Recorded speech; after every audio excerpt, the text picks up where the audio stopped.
Bismillahirrahmanirrahim. Assalamualaikum warahmatullahi wabarakatuh. Waalaikumsalam warahmatullahi wabarakatuh. Alhamdulillahirabbil alamin. Assalatu wassalamu ala asyrafil anbiya'i wal mursalin wa ala alihi wa ashabihi ajmain. Bapak, Ibu-ibu sidang taklim yang dimuliakan Allah. Kembali kita bersyukur kepada Allah atas segala karunia-Nya. Selawat dan salam untuk Nabi kita Muhammad sallallahu alaihi wasallam. Bapak Ibu yang saya muliakan, pagi ini kita akan bahas surat Al-Anbiya ayat 87, 88 ya. Surat Al-Anbiya ayat 87, 88, surat yang ke-21. Nah, kita baca ayatnya. Auzubillahi minasyaitonirrajim. Wa zannun izzahaba mughadiban fa zanna allan naqdira alaihi fanada fis zulumati alla ilaha illa anta subhanaka in kuntu minaz zalimin. Fastajabna lahu wa najainahu minal ghammi wa kadzalika nunjil mu'minin. Artinya, dan ingatlah cerita Zunnun. Zunnun ini gelar Nabi Yunus ya. Nun itu artinya lobang itu. Lasung itu bahasa Arabnya nun. Makanya huruf nun itu lasung itu. Ya, jadi nun itu artinya lobang. Kenapa Nabi Yunus disebut Zunnun? Zunnun itu artinya penghuni lobang. Jadi Zunnun itu artinya penghuni lobang. Karena Nabi Yunus itu pernah hidup dalam rongga ikan. Kira-kira begitu. Selama 40 hari, 40 malam, dia berada di dalam rongga perut ikan. Nah, ketika itulah dia diberi nama Zunnun, digelari dengan Zunnun namanya. Penghuni lobang, penghuni lasung. Ya, dan ingatlah kisah Nabi Yunus ketika dia pergi dalam keadaan marah. Dia diceritakan Allah, dia pergi dalam keadaan marah meninggalkan umatnya yang membangkang. Apakah dia mengira kami tidak akan menyempitkannya? Maka dia berteriak dalam kegelapan perut ikan. La ilaha illa anta, tidak ada Tuhan selain Engkau, Maha Suci Engkau, sungguh aku termasuk orang yang zalim. Maka kami selamatkan dia. Fastajabna lahu. Ya, kami jawab doanya tadi, kami selamatkan dia dari kegelapan, ghammi.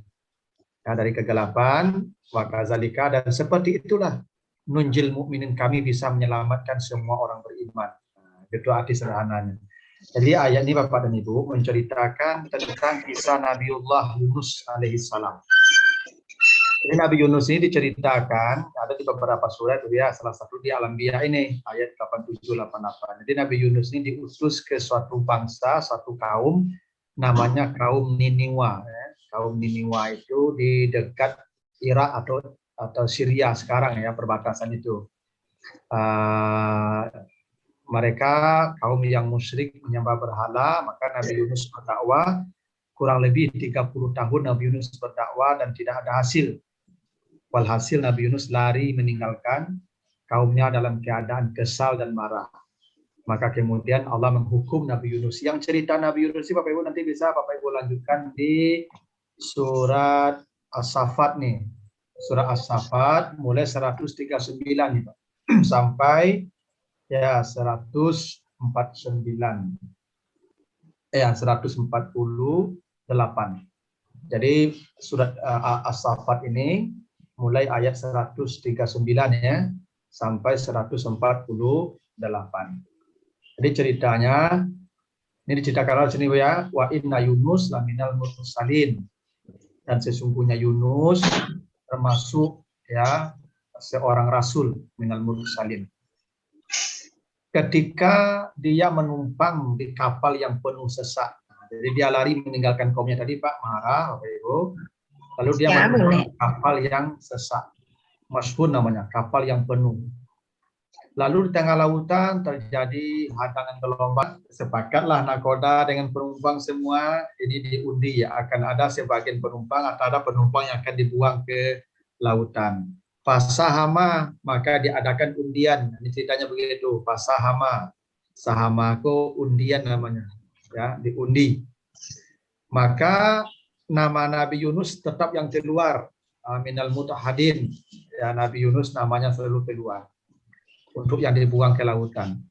Maka sepakatlah dibuang Nabi Yunus. Faltaqamahul hut, lalu ditelan oleh ikan paus. Jadi al-hut ini ikan paus ya Pak.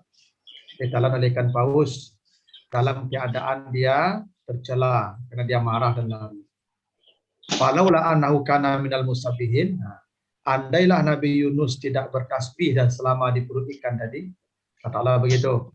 Kalaulah dia tidak bertasbih, mengatakan subhanallah, la ilaha illa anta, subhanaka, ini kuntu minaz zalimin. Andai dia tidak mengucapkan itu, kata Allah, lala bisa fi batnihi ila yaumi yub'atsun. Pastilah dia akan berada dalam perut ikan sampai hari kiamat.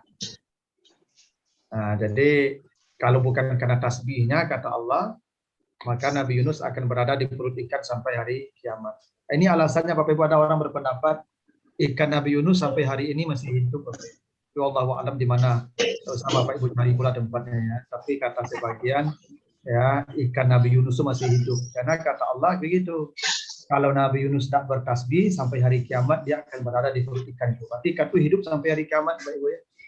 Tapi entah sebesar apa ikannya sekarang, bagaimana, itu tidak perlu juga dipersoalkan. Bahwa ada isyarat ikan Nabi Yunus masih hidup ada. Itu ayatnya itu. Ya, kalaulah bukan karena tasbih Nabi Yunus, dia akan berada di perut ikan sampai hari kiamat. Panabasnahu bil ara, maka dicampakkanlah Nabi Yunus ke dalam pasir yang panas dalam keadaan sakit. Nah, jadi badannya melepuh karena 40 hari dalam perut ikan yang gelap, basah, maka kulitnya melepuh. Lalu disemburkan ikan sampai di pasir yang panas. Itu hukuman juga tuh. Sudah dalam perut ikan dihukum gelap, sakit, dia dicampakkan ke pasir panas. Itu menderitanya masalah Nabi Yunus. Lalu fa'anbatna alaihi sajaratan min yaktin. Kami tumbuhkan di dekat Nabi Yunus itu pohon labu. Nah, yakin ini labu.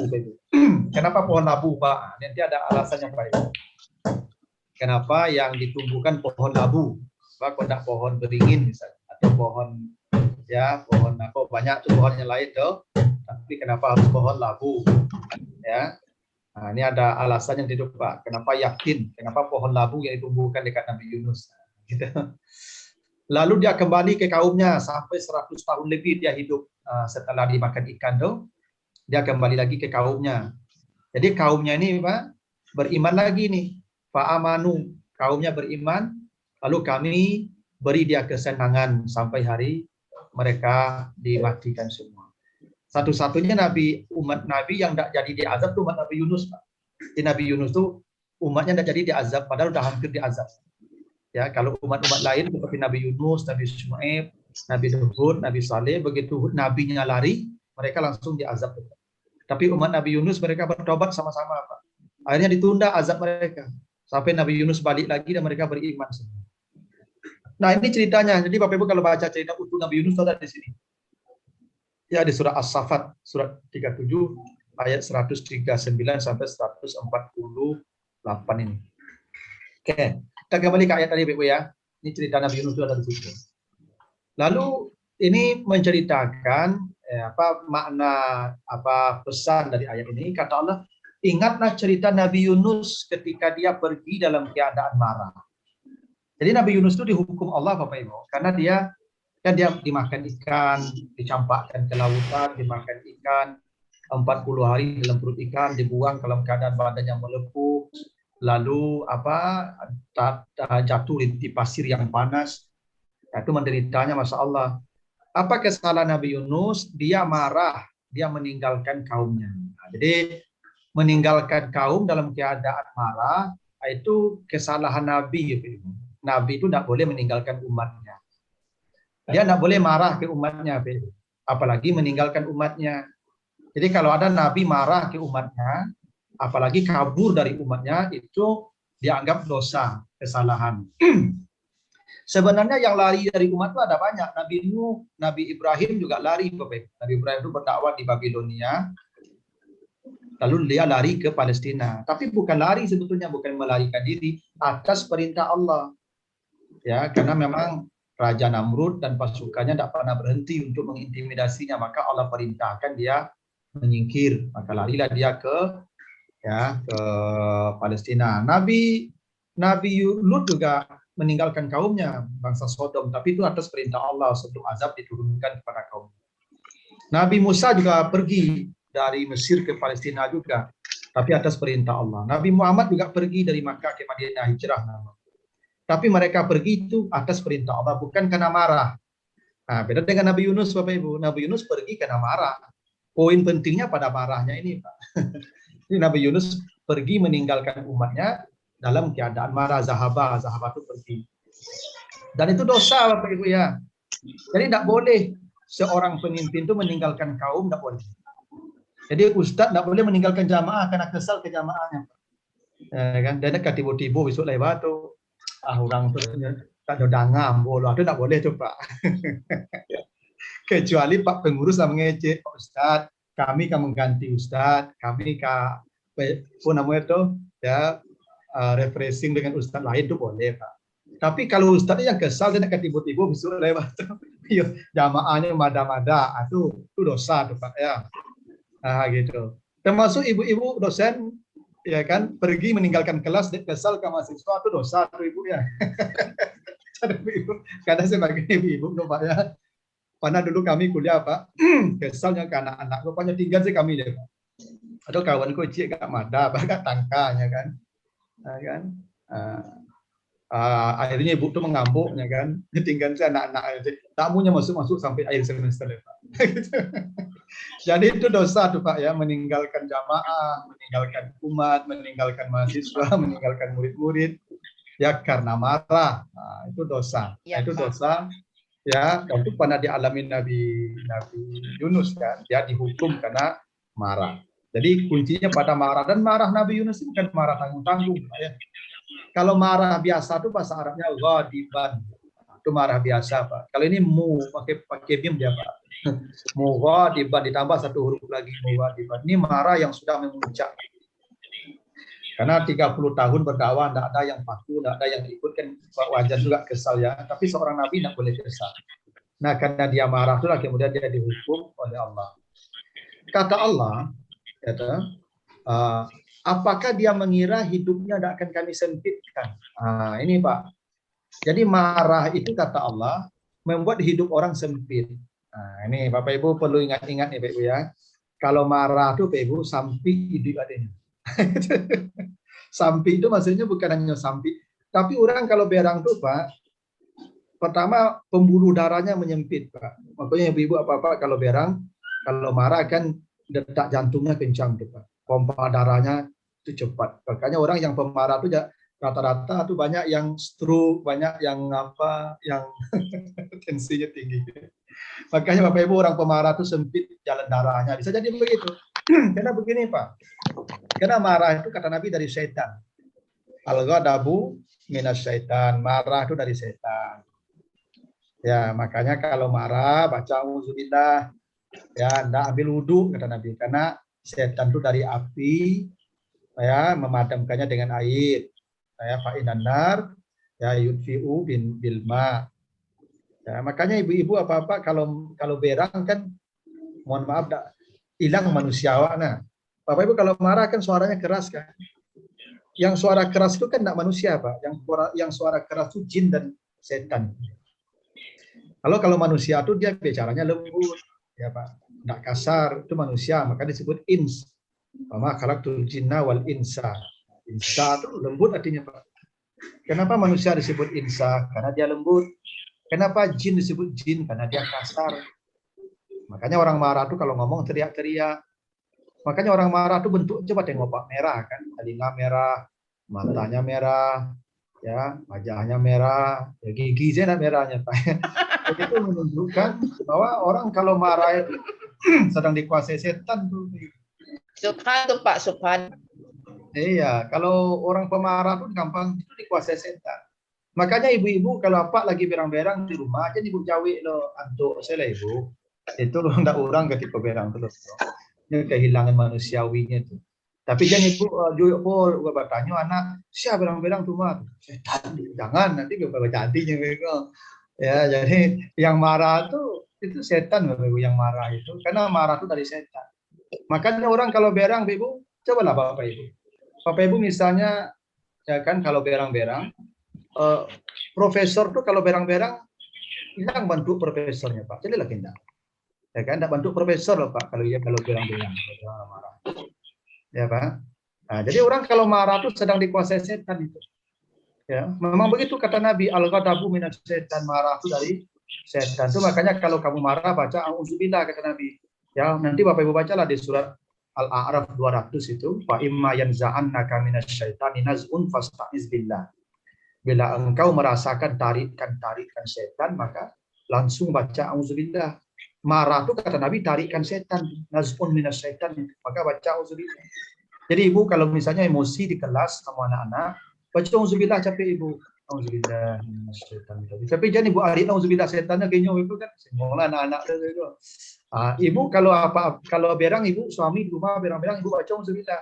Auzubillah minasyaitan. Tapi jangan ibu karehan setan rajimnya itu tersinggung lah Pak. Ya itu karena ya beginilah ibu kalau karena berang deh apa misalkan yang marah-marah bapak di rumah suami ibu baca auzubillah itu minimal ibu udah ingin menjawab. Pasti itu udah ingin ibu menjawab itu. Bu hilang tarikannya langsung. Putus talinya langsung tuh. Sebenarnya ibu ditariknya tuh lawan lah aja. Malah payah keracunya berang-berangnya aja. Atau cek setan tuh. Tapi itu sempit aliran darahnya.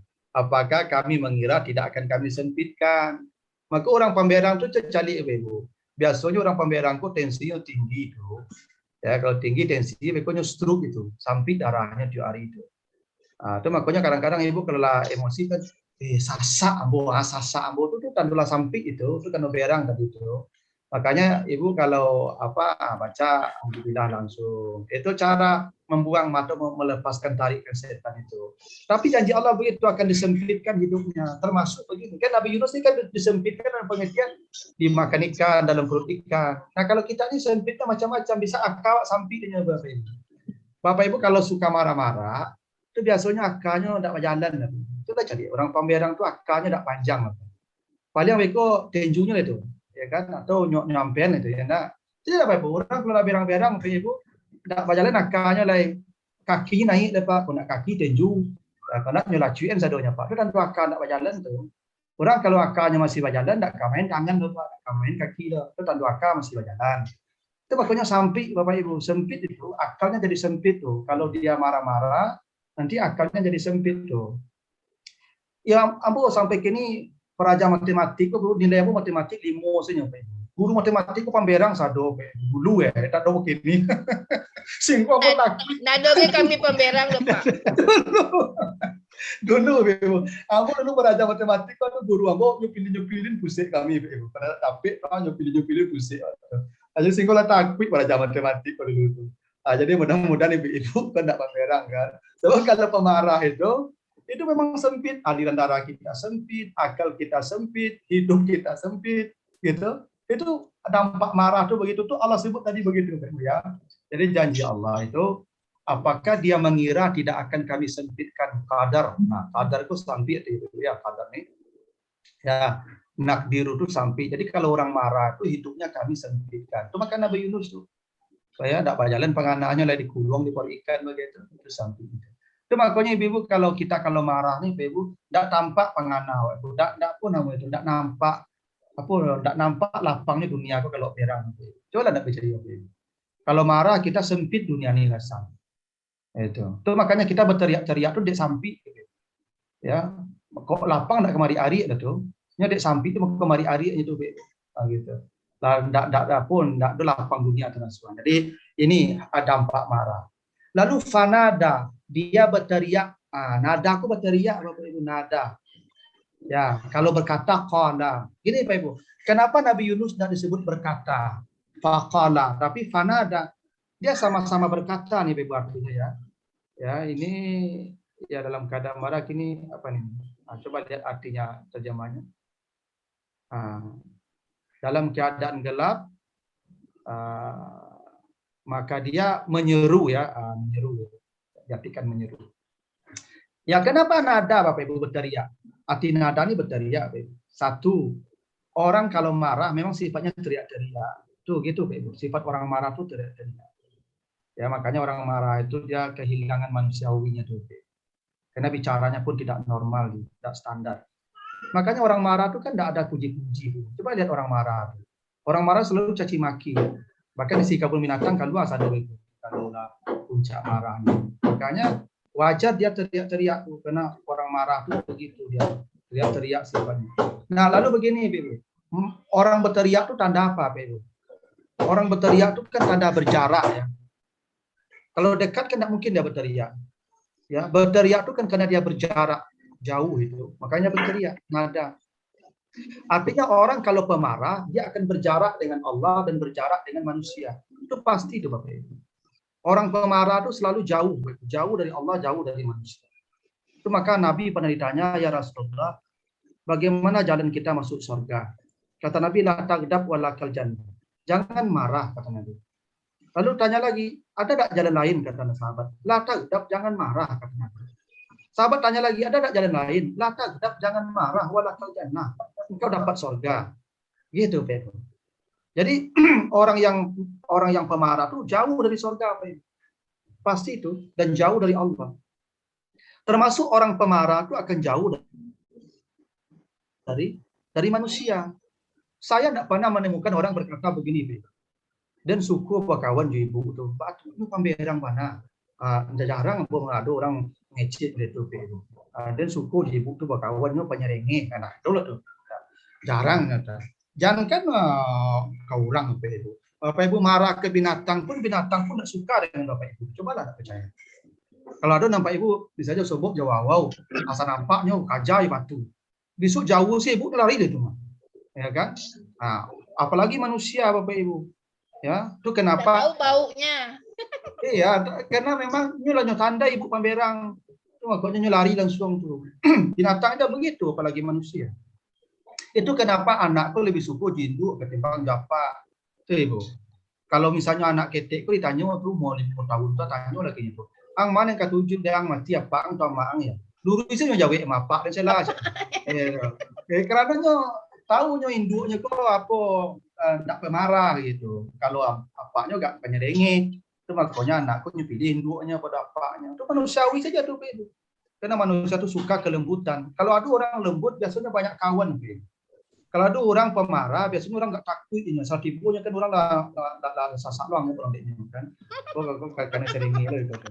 Makanya kadang-kadang itu, ya tuh, ada ibu-ibu kadang-kadang dapat suami pemberang, tidak.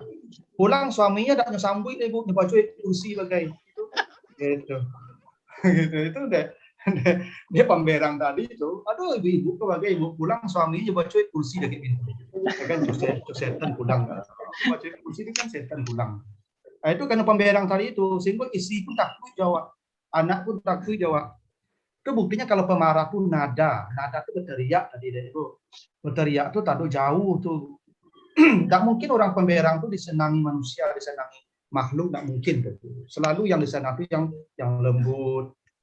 Ya walaupun tidak selalu lembut dalam pengertian itu permisifisme itu tentu tidak baik juga. Nabi itu kalau marah sama istrinya Ibu. Karena Nabi itu marah sama istri pernah. Nanti Ibu baca di surat Al-Ahzab ayat 28 itu istri Nabi pernah marah ke istrinya itu. Tuh, makanya turun surat Al-Mumtahanah, bacalah surat Al-Mumtahanah. Ceritanya juga Nabi marah ke Aisyah itu.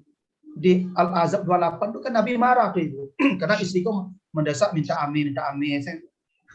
Sejak menikah jo Nabi tidak pernah balik amin kan. Memang Nabi itu kan kayo loh.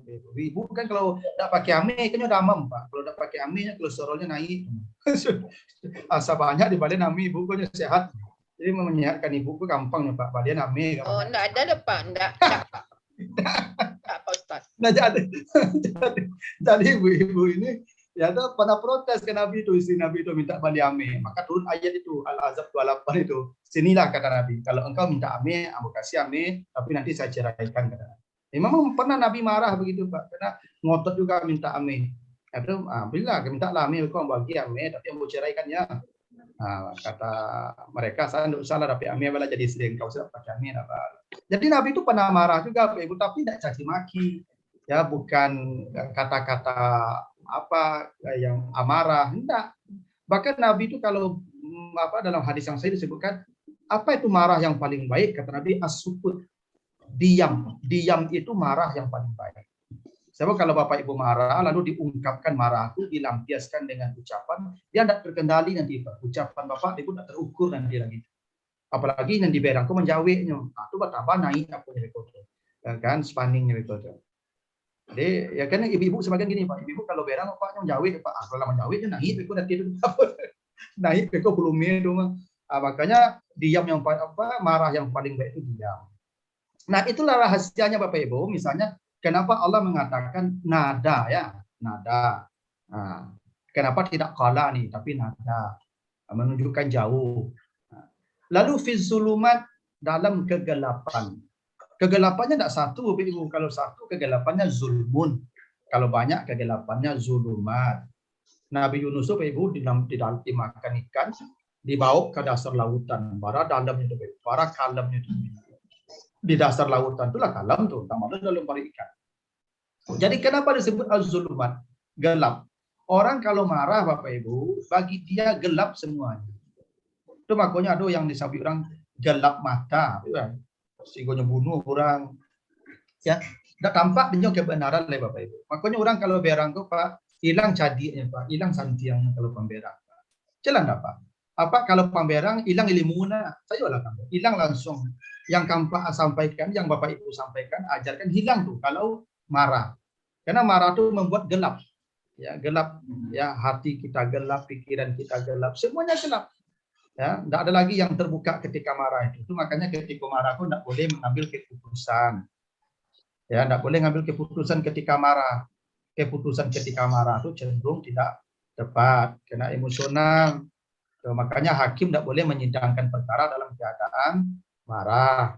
Itu tidak boleh karena cenderung salah. Itu makanya orang awak kan ada pepatahnya tidak Bapak Ibu. Kalau mengecek sudah makan ya. Baru dia lapih harak. Nah, orang tuh lapih harak maksudnya itu lapih sasa angok kawan lu, jangan diajak lu mota lu ngecek lu. Ya kan, kamu orang berang-berang jadi tanya orang berang-berang ditanya kok tabang aspak kawak kok tabang pilih yang lantiang sado kawak kau. Maka ketika marah diam dulu, biarlah dulu dia marah. Makanya ibu-ibu begitu triknya kalau misalnya bapak marah atau siapapun marah, biarkan dia dulu sampai tenang. Karena dia dalam keadaan gelap ketika itu. Sampai nanti muncul cahaya lagi. Nah, ketika itulah Nabi Yunus berkata, la ilaha illa anta subhanaka inni kuntu minaz zalimin. Inilah hebatnya Bapak Ibu ya. Jadi Nabi Yunus Bapak Ibu tidak berdoa, ya Allah, kaluan labu ya Allah. Nah, itu doanya Bapak Ibu ya. Ya Allah, selamatkan saya. Enggak. Nabi Yunus hanya berzikir, la ilaha illa anta subhanaka inni kuntu minaz zalimin. Tidak ada Tuhan selain Engkau ya Allah, Maha Suci Engkau ya Allah. Saya sungguh termasuk orang yang zalim. Jadi kalau ada Bapak Ibu sedang sasak, nanti dadonya, sasak pikirannya, sampai hatinya, baca doa ke lapang langsung tuh Bapak Ibu. La ilaha illa anta subhanaka inni kuntu minaz zalimin. Nah, ini doa untuk melapangkan hati dan pikiran kita.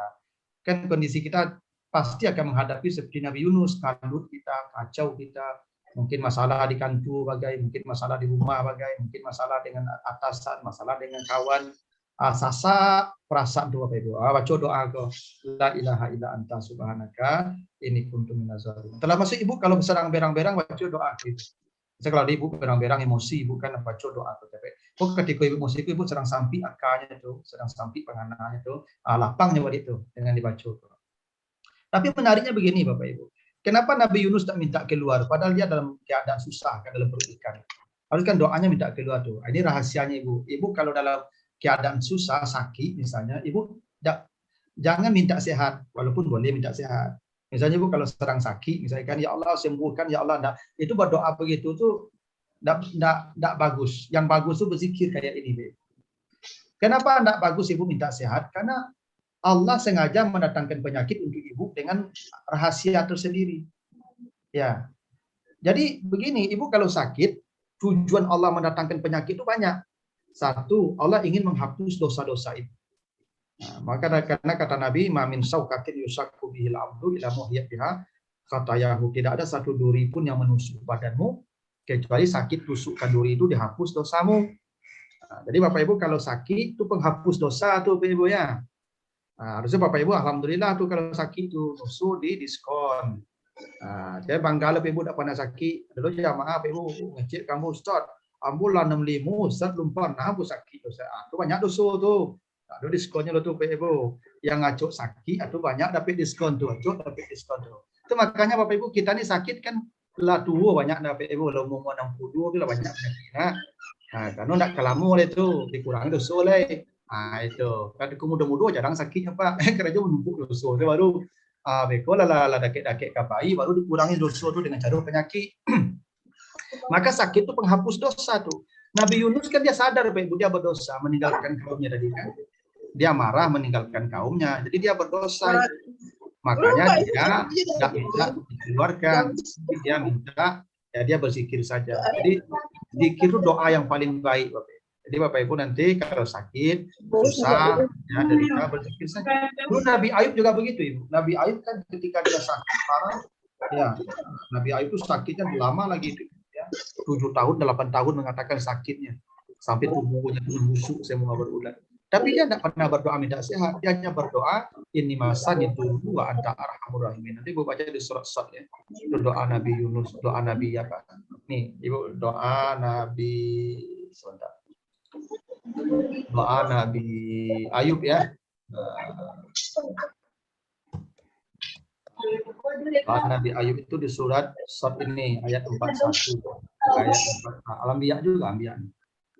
Wa Ayub iznada sama ya, iznada rabbahu sama dengan Yunus tadi ketika dia memanggil Tuhannya berdoa. Apa doanya? Anni masani dulu wa anta arhamur rahimin. Jadi Ibu kalau sakit parah nanti baca doa ini Ibu ya, doa Nabi Ayub. Sakit parah. Misalnya Ibu sakit yang sakitnya tidak ada lagi obat. Yang langkit tangan dokter ke Ibu. Aku baca doa ke Ibu.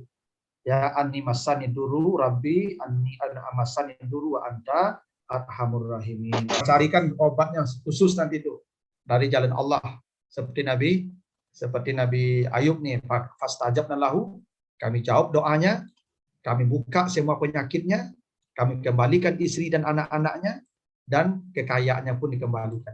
Hebat lagi Nabi Ayub ya. Doanya nih kalau Ibu dalam keadaan penyakit yang sudah tidak ada lagi obatnya nanti. Penyakit yang sangat serius. Ini doanya. Tapi kalau yang tadi sesak dada Ibu, samping perasaan Ibu rasanya atau sakit-sakit biasa, maka bacalah doa Nabi Yunus tadi, ya la ilaha illa anta nih. Ya la ilaha illa anta subhanaka inni kuntu minaz zalimin. Ini doanya. Nih Ibu hafal doa ini. Tapi membacanya ikhlas Ibu ya, jangan sambil kesal pula bacanya. Kalau sambil kesal bahasanya sama indah. Bu ya supaya selamat dari marah, Ibu sambil marah lo baca zikir itu tidak bisa. Nah lalu ya fastajabna lahu, kami jawab doanya. Jadi Nabi Yunus tidak berdoa, Nabi Yunus berzikir ya. Tapi Allah jawab zikirnya ini. Wa najainahu, kami selamatkan dia. Wa kadzalika nunjil mu'minin. Seperti itulah kami selamatkan orang-orang beriman. Coba Ibu perhatikan hebatnya redaksi Al-Quran itu. Tadi yang diceritakan ke Nabi Yunus, satu orang. Tapi penutup ayatnya, kami selamatkan orang-orang beriman. Berubah jadi banyak orang-orang beriman. Kenapa tidak kami selamatkan Yunus? Kan cerita Nabi Yunus ini Ibu. Ya, dan kami selamatkan Yunus kan bisa begitu. Atau kami selamatkan dia. Tapi tidak. Allah tidak mengatakan kami selamatkan Yunus. Kami selamatkan orang-orang beriman. Kenapa diubah jadi orang-orang beriman dari cerita Yunus? Apa yang dihadapi Yunus akan dihadapi semua orang beriman. Cuman bentuknya beda-beda Ibu. Ya, ikannya beda-beda. Ya. Mungkin ibu-ibu ikannya suami misalnya. Nah, sehingga sasak sedado Ibu. Atau itu ikan Nabi Yunus tuh yang sedang Ibu hadapi itu. Suami. Mungkin ikannya istri bagai. Kan saat dia pulang waknya. Menyerengi si Ibu. Wah, itu ikan Nabi Yunus tuh yang sedang Pak hadapi itu. Ya mungkin ikannya anak bagai anakku sapu asapu buat masalah si anakku tadi. Ya kan sampai sasak dah dua anak aku. Sekolahnya bermasalah, kawannya bermasalah. Atau Nabi Yunus tuh ikan Nabi Yunus Ibu anak bantunya. Atau mungkin di kantor bagai misalnya ya anggota misalnya kan Ibu ya kesal sih yang anggota kok gitu kalau dan beres keraculan itu ikan Nabi Yunus tuh yang sedang Ibu hadapi gitu. Atau Ibu ya Pak Dekan misalnya kan karena berang saya taruh dia tapi ikan Nabi Yunus tuh bantuannya Pak Dekan tapi sebenarnya itu ikan Nabi Yunus gitu. Jadi ikan Nabi Yunus itu macam-macam bentuknya Ibu. Artinya prinsipnya semua yang membuat dada kita terasa sesak. Kalau ada ibu perasaannya sesak, dadanya sempit, itu ikan Nabi Yunus yang sedang ibu hadapi itu. Maka doanya itu la ilaha illa anta subhanaka inni kuntu minaz zalimin. Pasti Allah selamatkan kita dari sesak. Makanya diubah, bukan kami selamatkan Yunus, tapi kami selamatkan orang-orang yang beriman. Berubah ibu, karena orang beriman tuh jangan Bapak Ibu kira makin tinggi iman kita makin gampang hidup kita Bapak Ibu. Oh enggak ibu. Coba ibu baca nanti di surat Al-Ankabut tuh, ya. Al-Ankabut ayat 1 dan 2, ayat 2 dan 3. Nih kalau Bapak baca surat Al-Ankabut nanti. Nih, surat 29 nih. Apakah manusia mengira akan dibiarkan Allah berkata kami beriman?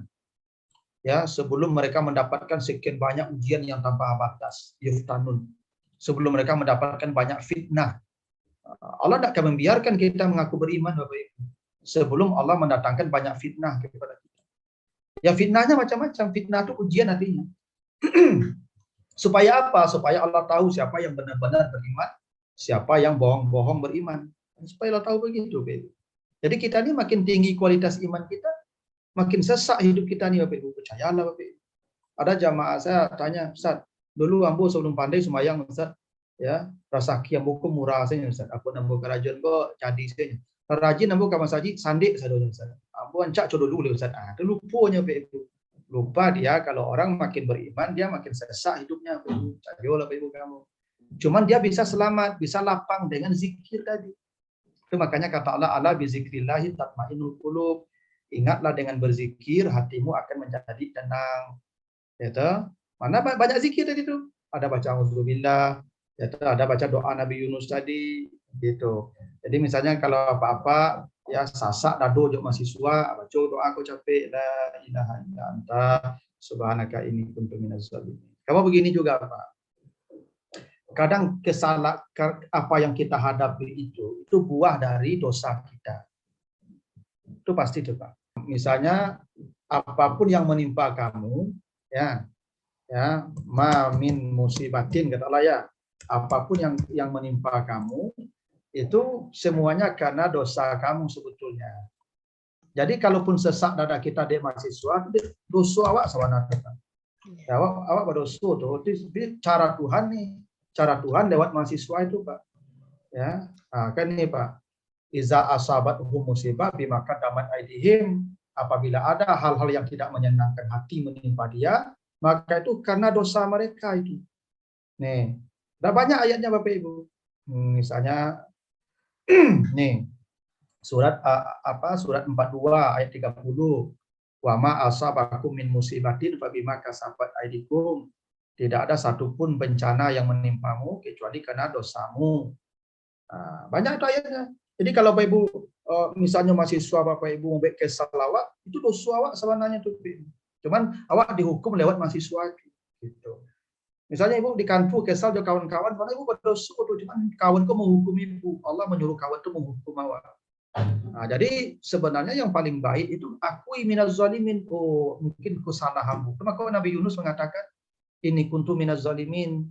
Saya termasuk orang zalim ya Allah. Ini semua karena kezaliman saya. Jadi salah orang Ibu. Ibu dapat suami pemberang, sebenarnya Ibu salah itu. Aku dapat suami gitu. Jadi Ibu salah dapat pemberang tuh. Berang apa tuh dosa Ibu kayaknya. Jadi Ibu bersalah, maka dia marah. Nah, itu. Jadi memang begitu memang keyakinan orang beriman tuh. Dia menyadari yang buruk yang menimpa dia itu akibat salah tangan dia, dosa dia sebetulnya. Bapak Ibu coba lihat cerita Nabi Nuh nanti di surat Nuh. Ayat 10 sampai ayat yang ke-12. Nanti Bapak Ibu baca nanti di surat Nuh misalnya. Saya kasih ya, nih. Di surat Nuh Bapak ya. Kita lihat surat 71 ayat yang ke-10. Nah, nih. Apa kata Allah Bapak Ibu, perintah Allah di sini? Nah, istaghfiru rabbakum. Allah perintahkan beristighfarlah kamu kepada Tuhan. Istighfar itu kan karena kita berdosa Bapak Ibu ya. Istighfarlah. Kalau kamu beristighfar, coba lihat ayat yang ke-12. Surat Nuh tadi. Bila kamu beristighfar, wa yumditkum bi amwalin wa banin. Allah jadikan harta dan anakmu menjadi lapang. Nah, hebatnya Pak ya. Kalau kamu beristighfar kata Allah, Allah jadikan hartamu lapang dan anakmu menjadi lapang.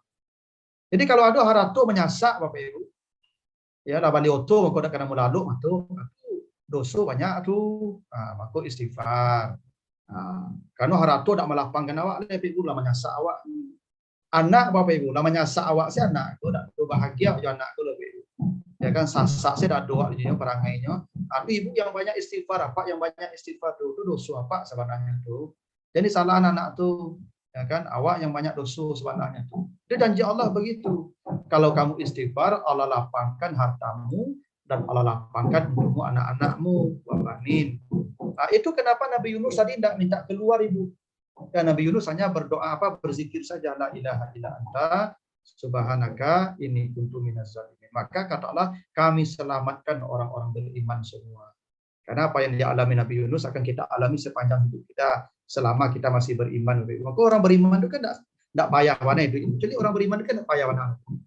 Karena memang tidak mendapatkan seperti yang dirasakan Nabi Yunus mereka. Tidak banyak sasak di dadu mereka lebih. Awak kan makin beriman makin sasak dadu.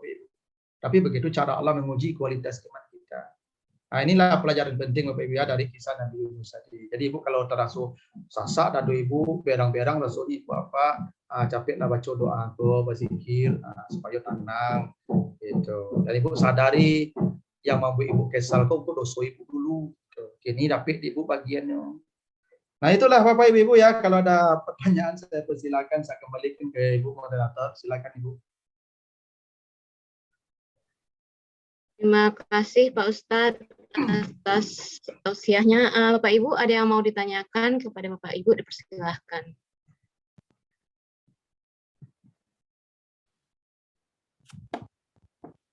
Tanya Cep, Bunda Fni. Ya Pak Mukni silakan Pak. Ya, Assalamualaikum warahmatullahi wabarakatuh. Terima kasih Pak Ustadz atas pencerahannya. Yang pertama tadi waktu Nabi di kapal tadi Pak, ada diundi. Berarti dalam awakku boleh mengundi nampaknya. Apakah itu maksudnya atau bahaya? Itu yang pertama. Yang kedua, kalau awak sering ditegur oleh orang, dimarahi orang, itu bagaimana kita bisa menyikapi bahwa itu kita bersyukur. Semakin banyak orang marah sama kita, kita semakin bersyukur. Tapi ini kadang-kadang nggak susah menerimanya itu Pak Ustadz. Baru sih orang merah seketik nggak naik, nah awak tambah naik loh gitu. Jadi itu lah dibaca nauzubillah, kadang mau tambah naiknya. Jadi mungkin bagaimana kita bisa merasakan kalau dapat memang marahilah saya itu ya, marahilah saya, kita bersyukur. Ya. Terima kasih Pak Ustadz. Terima kasih Pak. Mau dijawab atau mau ditambah dulu Ibu? Gimana Bapak Ibu? Jawab dulu ya. Jawab dulu Pak Ustadz. Boleh. Ya, saya jawab. Undian itu boleh Pak. Bapak Ibu kalau undian itu tidak sekali terjadi Pak. Coba nanti Bapak Ibu baca surat Ali Imran. Ya, surat Ali Imran ayat 42 ya. Sini aja langsung ya. Ali Imran 42. Oke.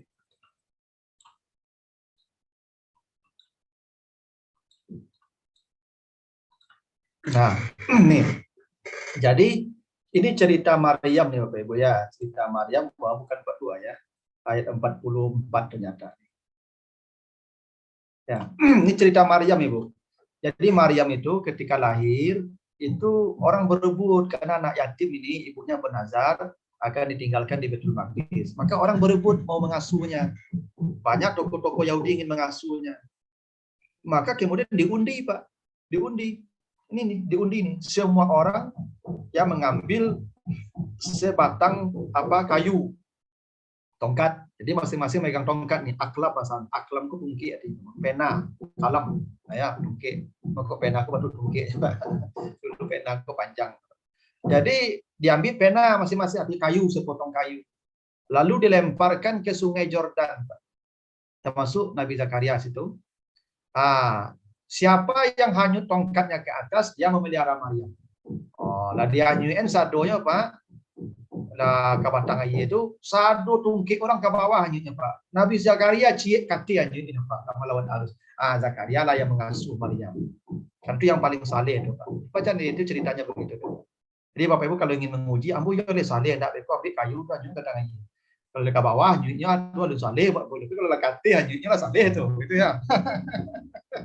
Ini ceritanya begitu Pak. Jadi Bapak Ibu, apa boleh saleh nak gua tuh ambil kayu itu dia, tuh nyangka kang iya. Itu. Kalau lah kate nyuitnya lah malah harus nyuit kayu itu lah saleh tuh, lah setara nanti bisa karya. Ini ceritanya nih. Nanti Ibu bacalah di sini. Ya di Ali Imran 44 ya. Jadi mengundi itu boleh Pak, tidak ada masalah mengundi itu. Yang tidak boleh itu menjudi. Ya, undian untuk judi itu tidak boleh. Tapi ibu-ibu arisan undi enggak Pak? Kalau ibu-ibu kalau arisan mau ambil undian enggak? Undi. Iyalah, undi boleh lah, enggak ada masalah. Kan enggak judi itu. Yang judi itu misalnya gini, dikumpul piti sadono, itu diundi isian nabi undian, itu piti itu judi gitu. Kalau Tapi undian berhadiah, Pak? Hadiahnya dari siapa dulu, Ibu? Kalau dari peserta judi. Kalau dari Tapi bank? Ya kalau sponsor enggak. Kalau dari bank? Bang, ya bang itu pitinya piti riba, ngalir itu satu. Bukan ya, masalah undiannya tuh. Undian itu haram kalau perjudian. Kalau enggak perjudian tidak ada haramnya. Ya, misalnya sponsor, ada sponsor. Hadiah di sponsor diundi, enggak ada masalah. Kecuali peserta membayar set sadonya. Sama gini deh, ibu membeli barang ya di supermarket. Ya kan membeli barang banyak-banyak, beku dapet kupon tuh tuh judi itu Ibu. Kenapa? Karena orang beli barang tak kebutuhan Ibu untuk dapat ini namanya cabut namanya. Itulah judi itu Ibu. Gitu ya. Iya, tapi kalau enggak ada begitu, ya kan pokoknya belanja awak tuh dia baginya kupon. Beku dia masuk ke situ beku diundinya, enggak ada syarat-syarat makin banyak belanja, makin kadang lebih punya enggak peluang. Sama Ibu apa di TV kan udah kirim SMS, beku tahu undi namanya pikir itu judi itu Ibu. Ya kenapa? Karena makin banyak Ibu ngirim SMS, makin peluangnya kadang Ibu menang tuh. Yang mengirim 2 kali di kemana-mana, Ibu bagi PT untuk awak Ibunya tuh. Potong pulsanya untuk awak hadiahnya. Itu judi namanya itu. Jadi mengundi itu tidak masalah Pak, boleh mengundi. Ibu-ibu mau warisan undi lah. Boleh, kan untuk menentukan siapa dapet, bukan untuk menang kalah itu. Kan Ibu warisan kan ada menang kalahnya. Untuk pada luar kemudian saya. Sama-sama dapet, satu tapi untuk siapa dulu, saya dulu kemudian Pak. Jadi undi itu boleh. Nabi Zakaria ikut undian untuk mengasuh Maryam di Ali Imran dari itu Pak. Ikut undian tuh. Ada termasuk tadi Nabi Yunus diundi juga namanya Pak dalam kapal tadi. Siapa yang kakak dua gua diundi juga Pak. Dia mengundi itu boleh. Yang tidak boleh itu mengundi nasib. Mengundi nasib itu maksudnya undian yang sifatnya nasib-nasiban untuk untung rugi, kalah menang atau perjudian. Yang kedua, memang begitu Pak. Manusia ini selama masih merasa dirinya mulia, dia akan marah kalau ditegur. Tapi kalau dia merasa dirinya hina, dia akan senang ditegur. Makanya orang yang marah itu, mohon maaf Bapak Ibu ya, orang marah itu ada indikasi sombong di hatinya itu. Pasti itu Bapak Ibu, orang pemarah itu orang sombong itu. Karena dia merasa mulia itu makuk tinggi suaranya kan. Itu makuk mengeceknya. Jen menjawab jo lai, itu tandanya di hati itu, merasa di hati itu. Kalau dia merasa di bawah kan enggak ada jawab. Kenapa? Pernah enggak anak buah berang ke atasannya Pak? Enggak, kan kerja di bawah tuh. Jadi yang marah itu selalu merasa di atas. Nah, yang merasa di atas, yang sombong namanya, merasa tinggi namanya itu. Yang merasa tinggi itu yang sombong. Makanya orang marah itu pasti sombong Pak. Ketika marahnya itu makuk dapet di setan tuh, karena setan itu kan sombong Pak. Ya kan? Jadi maka kadang ada sadar tuh Pak Ibu. Ya kan ketika marah itu memang tidak sadar karena kehilangan manusiawi kita, karena ditarik setan tadi. Dan biasanya memang orang marah itu sombong. Itu makanya mohon maaf Bapak Ibu. Kalau misalnya ada orang kane otonya kan di Honda pasti yang punya oto berang lah. Jadi karena tinggi dan punya oto mah. Ya Pak. Nen mari di jalan nen punya oto atau nen mau jalan kaki Ibu. Nen mari di jalan. Nen punya oto Pak. Oi, tapi yang coach. Nah, apa salahnya nyonya meranti Pak nen punya oto. Tapi dia merasa tinggi, nyonya berang Pak. Saya lihat Pak. Selalu yang marah-marah aku yang punya oto Pak. Karena dia merasa tinggi dengan apa yang dipunyanya. Makanya orang marah itu sombong, itu pasti itu Pak. Ya, nah, itu makanya kita tadi berlindung ya ketika marah kata Allah fasta'iz billah, maka langsung berlindung kepada Allah dari setan. Karena itu sedang dikuasai setan. Jadi kalau ada orang ditegur Pak, lalunya emosi Pak, itu tandanya dia masih ada sombong di hatinya. Harus kalau orang ditegur, Pak, dia terima kasih. Karena diingatkan kesalahannya. Harusnya begitu. Ya, cuma kadang-kadang awak menegur kok, Pak, jangan kayak orang rame. Kalau kayak orang rame menegur orang tuh permalukan nyonya mau tuh, Pak. Ya kan? Ambo salah, Pak Ibu nampak dia ambo salah tuh, ambo lagi orang rame, kecil salah apa? Itu ambo mempermalukan orang. Makanya watawasau itu bukan al-haq, watawasau bil haq. Bukan hanya benar apanya Pak materinya, tapi caranya benar, waktunya benar, di tempat yang benar. Kalau enggak jadi benar juga kalau Pak. Taruhlah benar yang Pak sampaikan, tapi tempatnya enggak benar, caranya enggak benar, metodenya enggak benar, enggak jadi benarnya tuh Pak. Ya, jadi kebenaran itu harus komprehensif, bukan hanya materinya, tempatnya, caranya, metodenya. Ya sama Bapak Ibu.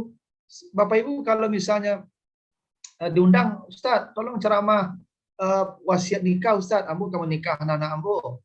Yalah Pak, ayah hari Jumat Anda tahu nikah apa cara nikah itu tahu diminta kita dengarkanlah wasiat dari Pak Sufyan tadi. Itu mau ceramah, ambo baca ayat kullu nafsin za'iqatul maut, semua yang bernyawa pasti mati. Pakai cek jamaah yang ada, ya Ustaz baca ayat. Ambo batu Bapak Ibu nak duit salah. Yang boleh cuma enggak tapi itu ayatnya loh gitu. Itu namanya enggak benar loh tuh.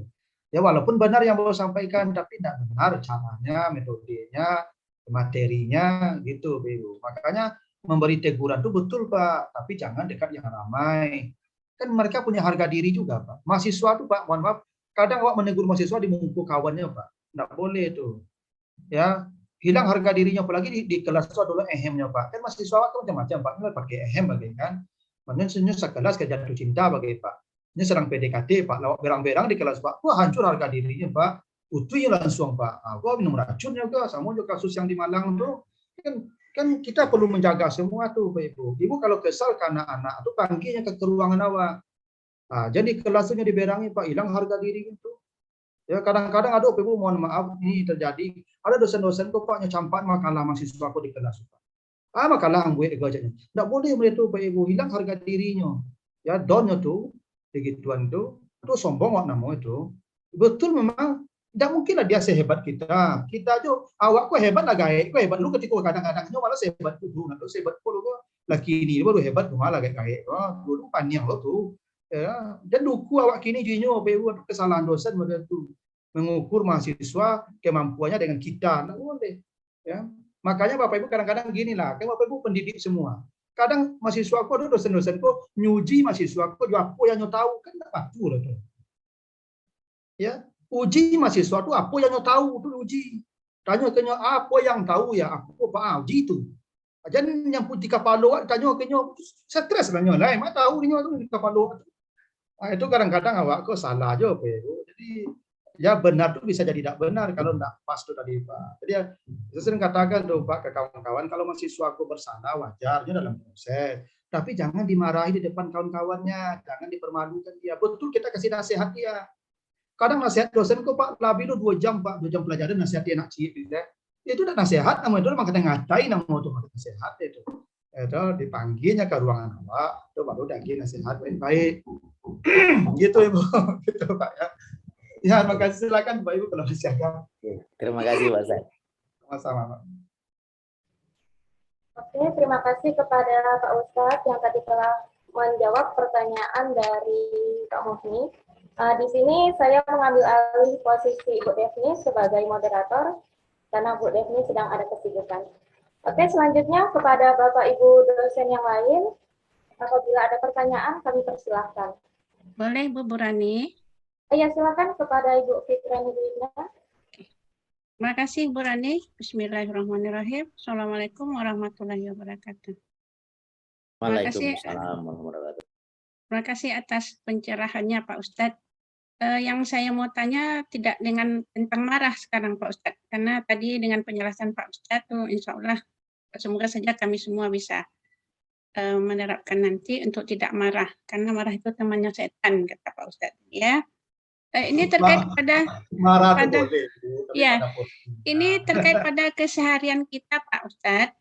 Sebetulnya saya sudah lama mau bertanya tapi momennya belum nampak. Tapi karena ini terkait pada kesalahan kita, kemudian kalau kita dosa kita dihukum, dan ada juga saya baca kalau ada orang yang sudah meninggal dia minta mohon sama Allah dikembalikan ke dunia dan mau bersedekah. Nah, jadi pertanyaan saya di sini, Pak, kan ada beberapa macam. Kalau zakat kita sudah tahu itu wajib. Ada zakat diri dan ada zakat harta, dan itu ada aturannya. Nah, sekarang yang saya mau tanya di sini, itu mengenai infak, sedekah, kemudian hibah dan wakaf, Pak. Karena akhir-akhir ini kan banyak ya, ada yayasan mengatakan ini sedekah, ini infak. Kemudian ada yang mengatakan wakaf. Jadi mungkin kami perlu pencerahan dari Pak Ustadz ini, apakah penggolongan infak, sedekah, hibah, dan wakaf itu terkait kepada besarnya atau terkait kepada siapa kita memberikan? Terima kasih Pak Ustadz. Oke, sama-sama Ibu. Baik, makasih Ibu ya. Yang pertama tadi bukan tidak boleh marah Ibu ya, boleh marah pada porsinya. Kalau Ibu tidak pernah marah-marah nanti kehilangan manusiawi kita, marah itu manusiawi. Ya, tetapi pada porsinya, sesuai porsinya, jangan marah di luar batasnya. Ya, maksudnya itu tadi Pak, marah di luar batas. Kalau marah ya saya kadang bisa juga marah. Ibu antuk-antuk, saya lihat itu berangnya tidak mau antuk tuh. Ya. Marahnya dengan diam ya Pak ya. Tapi terkendali maksudnya. Baiklah. Gini Pak Ibu, infak, sedekah, ada hibah, ada wakaf, ada zakat gitu ya. Semuanya pemberian nih Bapak Ibu. Begini. Infak itu umum Ibu. Ya, infak itu umum. Ya, bisa wajib, bisa sunat. Arti infak itu sesuatu yang kita keluarkan. Jadi sesuatu yang kita keluarkan itu namanya infak. Nah, itu kenapa orang munafik disebut munafik. Dia kata infak juga tuh munafik itu. Munafik kok jalan keluarnya beda, masuk beda, keluar beda. Itu jalannya tuh yang keluar, jalan keluarnya beda tuh orang munafik tuh. Jalan masuk, jalan keluar beda. Itu makanya munafik. Dia kata itu juga tuh infak. Jadi infak itu sesuatu yang kita keluarkan. Dia bisa wajib, bisa sunat. Nah, umum saja sifatnya Ibu. Semua yang kita keluarkan itu namanya infak. Dan dalam Al-Quran kan banyak kata wa mimma razaqnahum yunfikun. Terhadap rezeki yang kami berikan, mereka menginfakkan. Ya. Kalau sedekah, ya, tapi kalau infak itu dia berbentuk materi biasanya. Nah, kalau sedekah bisa wajib, bisa sunat, maka zakat disebut sedekah. Tapi bisa bentuknya non materi. Makanya mengangkat batu di jalan sedekah kata Nabi. Karena memberi nasihat sedekah, amar ma'ruf nahi munkar sedekah. Bahkan mohon maaf menggauli istri pun kata Nabi sedekah. Sahabat tanya, "Kok bisa sedekah tuh Rasulullah? Kalau engkau cari perempuan lain yang haram berdosa sedekah tuh jangan dia dapat pahala tuh macam itu." Jadi itu sedekah juga. Ini sedekah itu tidak mesti bentuk uang. Ya, dia bisa berbentuk ya, makanya ginilah hebatnya Pak. Ibu yang ayat yang Ibu sampaikan di coba ya. Nanti coba lihat surat Al-Munafikun ayat yang ke-10. Ya. Al-Munafikun ayat yang ke-10. Nih. Dan berinfaklah kamu apa yang rezeki ini. Ketika manusia akan mati, mereka berkata, "Ya Tuhan, tundalah mati saya. Jika engkau menunda mati saya akan bersedekah." Fa'as-sedekah. Dia bukan berinfak Pak ya, tapi bersedekah kecilnya. Setiap manusia yang akan mati meminta ditunda matinya agar bisa bersedekah, bukan berinfak, tapi bersedekah. Ya. Kenapa? Karena tidak semua orang punya harta, tapi semua orang bisa bersedekah walaupun tidak punya harta. Bukankah senyum sedekah kata Nabi? Atabassum ala wajhi akhika sedekah. Tersenyum itu sedekah kata Nabi. Jadi ibu-ibu apa-apa kekurang-kurang piti mengiringi saya dapat di kelas dapat di hari sedekah tu ya. Ya, mana susahnya sedekah tu ibu. Mau ngambuk sehari-hari. Senyum itu sedekah sepanjang hari itu. Ya, karena orang dekat mati itu ya di Al-Munafikun ini bukan minta infak tapi minta sedekah. Ya, tunda mati saya ya Allah kalau engkau tunda mati saya bersedekah. Nah, karena tidak semua orang dapat harta banyak kan, tapi dia bisa masih bersedekah walaupun dia fakir. Ya, mengangkat duri di jalan sedekah juga. Nah, makanya ibu bapak jangan dia datang polisi lalu di muka rumah tuh, kadang-kadang tuh ibu-ibu punya bangun polisi lalu di muka rumah tuh, pula tanya-tanya orang lalu di muka rumah itu. Itu dosa ibu. Kata Nabi, mengangkat batu ke pinggir jalan itu sedekah. Aku nyelatan batu kadang betul di tengahnya itu. Kadang dosa apa itu, dosa ibu itu. Jadi bongkarlah polisi lalu di muka rumah ibu apa itu. Waduh, ya itu supaya sedekah, Pak. Nah, itu sedekah tuh Pak Ibu. Nah, jadi sedekah itu bisa materi, bisa non materi. Kalau infak biasanya materi. Bisa wajib, bisa sunat. Yang wajib namanya zakat. Yang sunat namanya ya sedekah biasa. Ya, makanya zakat disebut sedekah juga. Innamas sedekah nanti Bapak baca di surat At-Taubah 60 kan. Ini surat At-Taubah yang ke-60.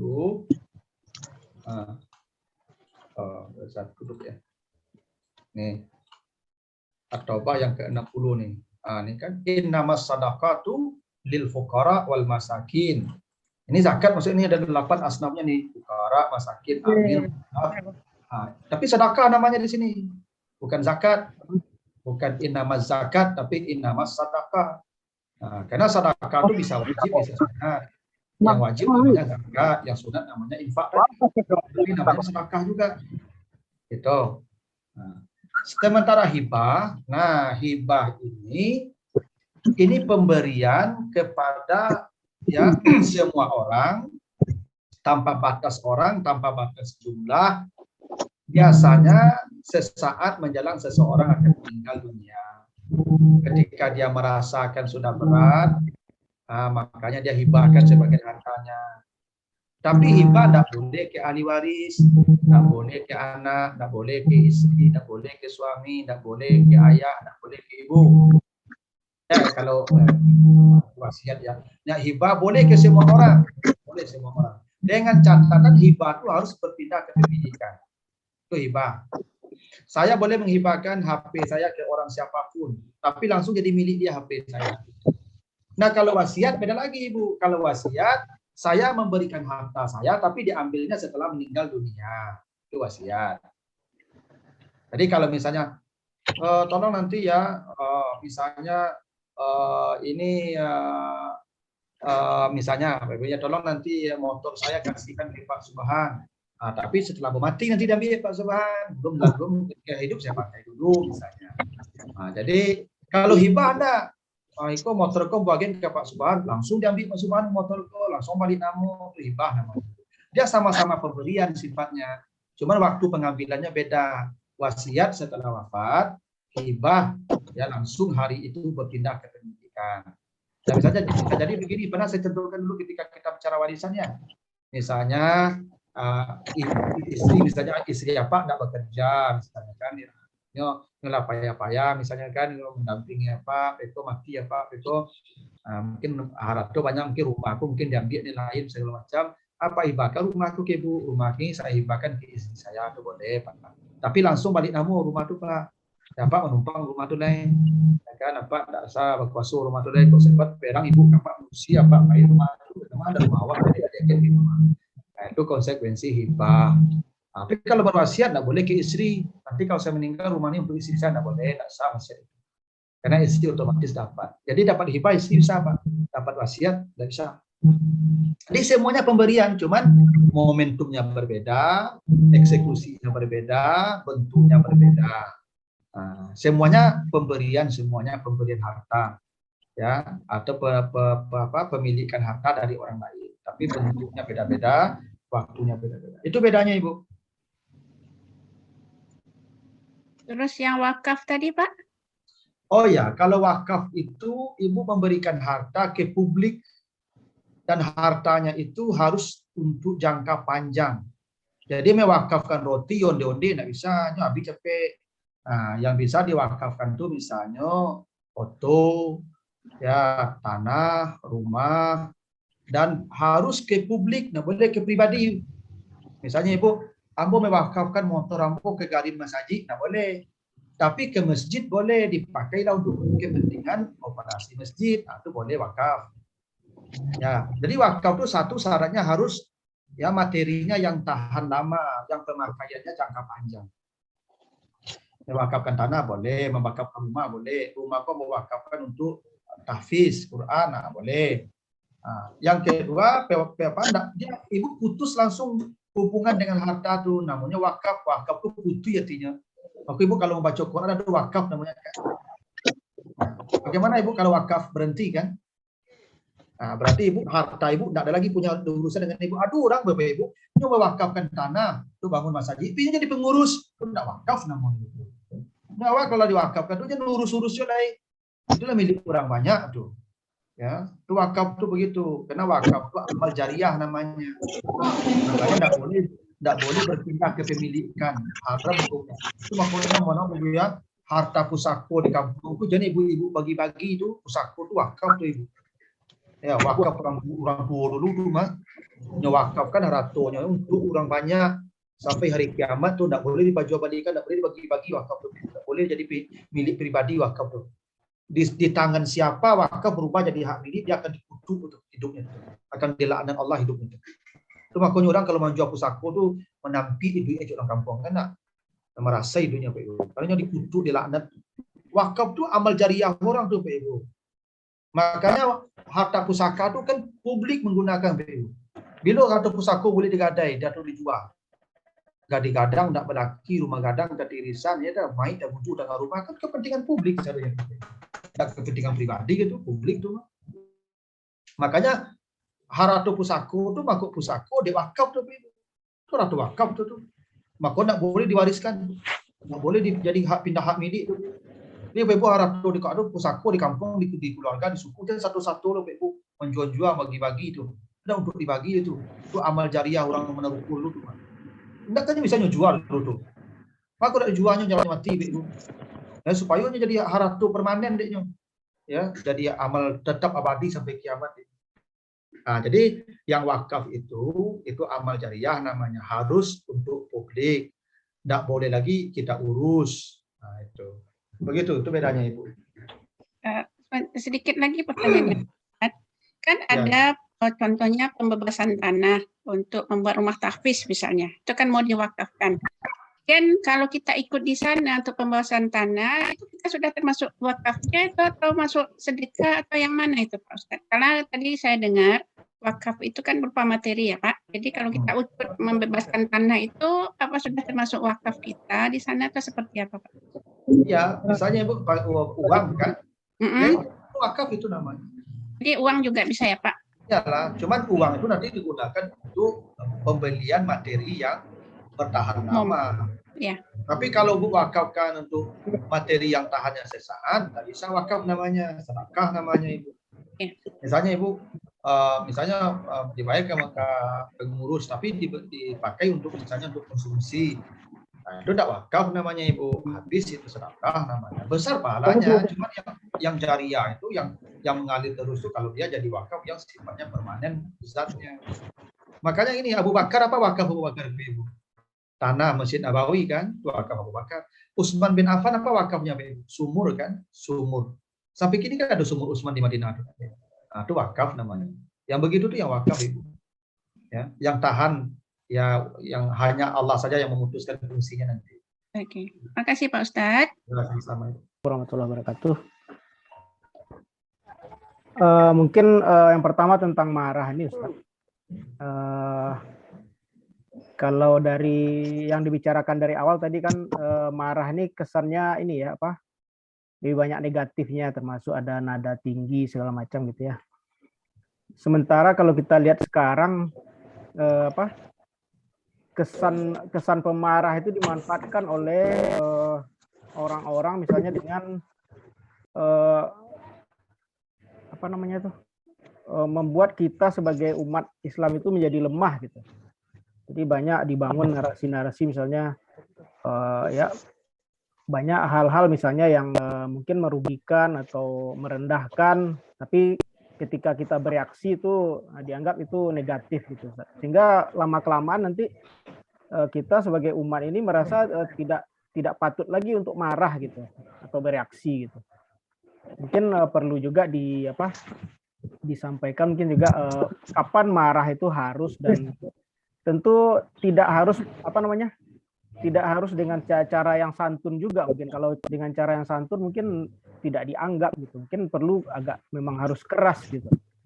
Kemudian yang kedua nih Ustadz, mungkin tidak ada hubungan dengan marah. Ini yang dari sambungan dari Bu Vera tadi. Kan banyak sekarang lembaga-lembaga pendidikan itu meminta dana wakaf. Tapi begitu sudah jadi itu mereka memungut biaya yang sangat mahal gitu kepada umat. Nah, ini mungkin status seperti ini bagaimana nih Ustadz? Misalnya apakah itu termasuk tidak amanah misalnya atau bagaimana gitu? Kemudian yang ketiga nih agak berbeda lagi Ustadz. Ini terkait penafsiran surat Ustadz. Mungkin minta penjelasan dari Ustadz terkait ini ya dari segi bahasa Arab gitu ya. Kalau kita baca surat Ad-Duha itu kan ada di situ sebab akibat. Kalau kita yatim terus diberi kita tersesat diberi petunjuk. Nah, kemudian di ayat-ayat berikutnya kan ada wa amasaila falatanhar gitu ya. Itu ada yang menerjemahkan itu meminta-minta Ustaz. Jadi kalau dari segi kita yang di matematik, logika matematik kan kok tadi tersesat diberi petunjuk, sekarang kok larinya minta-minta gitu. Apakah meminta-mintanya itu dalam konotasi tentang materi atau meminta-mintanya dalam konotasi petunjuk gitu. Yang jelas, terima kasih. Assalamualaikum. Assalamualaikum. Terima kasih Pak Zuman. Maka saya bilang marah itu bukan tidak boleh, Pak. Boleh marah tapi pada porsinya, pada tempatnya. Kalau tidak marah kita itu namanya keledai itu, Pak. Yang keledai yang selalu bodoh itu. Kalau orang tidak pemarah, tidak ada marah lagi, Pak, habis marahnya dia hilang manusianya. Makanya ada anekdot Pak, kan kalau ada orang ya marah aja tidak ada hentinya, itu cil yang luku namanya itu. Cil yang luku kan berang deh Pak. Kalau ada orang galak aja Pak, tidak ada berang, keledai namanya Pak. Tidak orang lagi. Manusia itu antara itu Pak. Marah dia marah, tidak ada cita tidak marah Pak. Coba nanti Bapak baca surat At-Taubah. Ya, surat At-Taubah. Mana dia tadi? Oke. Saya baca surat At-Taubah ayat yang ke-36 kan? Ada perintah Allah. Wa qatilul musyrikina kafah kama yuqatilunakum kafah. Kata Allah, perangilah mereka, orang-orang musyrik itu semuanya perangi sebagaimana mereka memerangi kamu. Jelas Pak? Jadi kita baru boleh memerangi mereka kalau mereka memerangi kita. Kan kita tidak boleh diam artinya begitu Pak. Kalau kita disakiti, kita boleh melawan. Sebagaimana mereka memerangi kita, perangi mereka. Tapi kalau mereka tidak memerangi kita, jangan perangi mereka. Maka nanti kalau ya Bapak Ibu baca lagi ya di surat apa ini, di surat An-Nahl ini ayat yang ke berapa nih? 126 nih. An-Nahl 126. Dia baca lah. An-Nahl 126. Itu boleh Pak. Wa in aqabtum fa'aqibu bimisli ma uqibtum. Kalau engkau ditampar orang, tampar pula dia sekeras dia menampar. Itu kan perintah Al-Quran Pak. Kalau Pak Sobat ditapuk orang, tapuk lah nyo. Tanggal lo giginya. Cabik telinga, cabik lah telinga Pak. Perintah Allah begitu. Jadi bukan berarti kita diam saja Pak. Bacalah tuh An-Nahl 126 nanti Pak. Begitu perintah Allah. Jadi kita bukan diam saja Pak. Kalau hak-hak kita, harga diri kita diinjak-injak tuh antuk itu namanya andi, itu bodoh namanya. Kita perlu menunjukkan bahwa kita punya harga diri. Tapi pada porsinya. Apa porsinya tadi? Kalau engkau dipukul orang, pukul dia sekeras dia memukulmu. Lebih tidak boleh. Kalau lebih zalim namanya Pak. Jadi ada waktunya kita ini memang bereaksi. Tidak diam saja Pak. Diam itu jubun nama itu, pengecut nama itu. Ya. Nabi marah ke orang yang pengecut itu. Maka Nabi berdoa tuh. Apa doa Nabi itu Pak? Allahumma inni a'udzubika minal hubni minal jubni wal bukhli kan. Ya Allah, aku berlindung dari sifat pengecut.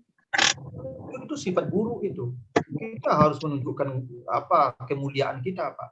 Kalau kita diinjak-injak harga diri kita, tidak bisa kita diam tuh, Pak. Harus marah kita. Cuman saya bilang tadi pada porsinya. Bukan berarti kita marah tuh membabi buta. Nah, pada porsinya. Ibu kalau anak kau salah, harus dimarahi. Kata Nabi kan begitu. Pukul mereka. Pukul kan tidak marah tuh, Pak. Ya. Kalau mereka tidak salat umur 9 tahun, pukul kan. Pukul itu marah tuh artinya tuh, Pak. Cuman porsinya harus pas. Nah, jadi pungkangnya juga kayak kayu patah-patahnya itu. Tidak benang namun itu, Pak. Itulah ada porsinya itu. Pada porsinya saja. Ya, Bapak Ibu kalau marah ke mahasiswa, pada porsinya marah, jangan di luar porsinya. Ya, itu sehingga marah kita menjadi kebaikan. Ya, tidak menjadi petaka, marah itu baik bagi kita untuk orang lain. Nah itu Pak. Jadi memang umat Islam ini harus marah. Kalau Nabi itu Pak, kalau dirinya dihina tidak marah. Tapi kalau agama dilecehkan, perang kita. Kalau Al-Quran dilecehkan, ayo perang kita. Tapi kalau pribadi, tidak ada Nabi marah-marah. Nabi maafkan saja, sabar saja Nabi. Nah, tapi kalau sudah agama, dia antuk deh Pak. Kalau antuk, dia punya gairah namun, ya, pengecut namun itu. Gitu. Nah, yang kedua tadi soal wakaf, gimana Pak? Khianat. Ya, waktu membangun membangun institusi pendidikan, apakah itu pesantren atau sekolah, itu kan banyak dibangun dengan dana wakaf. Tapi setelah nanti jadi itu mereka memungut biaya yang mahal kepada peserta didiknya itu. Ya, itulah yang banyak terjadi Bapak Ibu. Awalnya tulus, ikhlas, cari pahala, sehingga orang berduyun-duyunlah mewakafkan ini, menyumbang untuk begitu besar, lalu jadi bisnis, lalu jadi lahan, mencari kekayaan. Itu yang khianat namanya itu, yang tidak jujur lagi dengan niat semula. Kalau niat semula ingin mencerdaskan umat, ya tetap fokus di situ. Rezeki kita dari Allah, Allah yang mengatur itu. Kan Allah sudah jamin, intan surullah yang surkum. Kalau kau menolong agama Allah, Allah pasti menolong kamu. Kenapa kita meragukan janji Allah? Tolong saja agama Allah, Allah yang menolong kamu dengan cara Allah, percaya.